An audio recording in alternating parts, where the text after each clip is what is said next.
Bentornati e bentrovati a Storie. Stiamo raccontando le intuizioni che hanno animato la filosofia di Talete. Talete è il primo filosofo dell'antichità ed essendo il primo filosofo dell'antichità ha un'intuizione, l'intuizione del tutto, l'intuizione del fatto che tutta la realtà non sia sconnessa, non sia semplicemente una cozzaglia di elementi che fra di loro non si parlano, la realtà di tutti i tipi, ma che sia connessa da un principio che non solo la fa essere, ma che la fa rimanere in vita.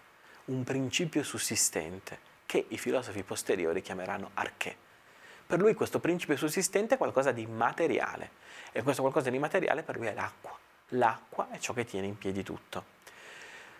Si parla, quando si affronta Talete in maniera anche un po' più strutturata, un po' più scientifica, quindi non a un affronto superficiale, si parla di Talete come un ilozoista. Cos'è l'ilozoismo? Impariamo delle parole stranissime.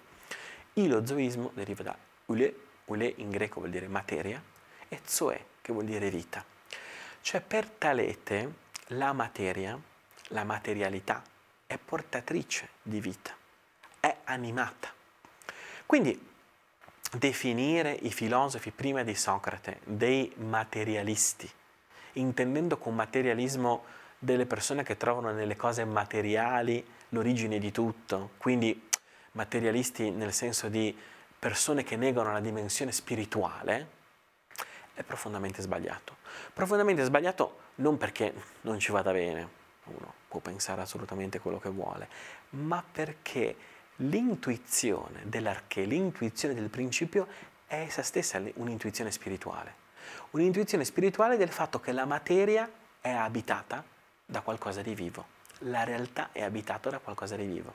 La realtà è abitata da qualcosa di vivo che muove la vita. Questa è l'intuizione di Talete, l'intuizione della vita, l'intuizione del fatto che non esiste una vita, non esiste una realtà che sia priva di vita.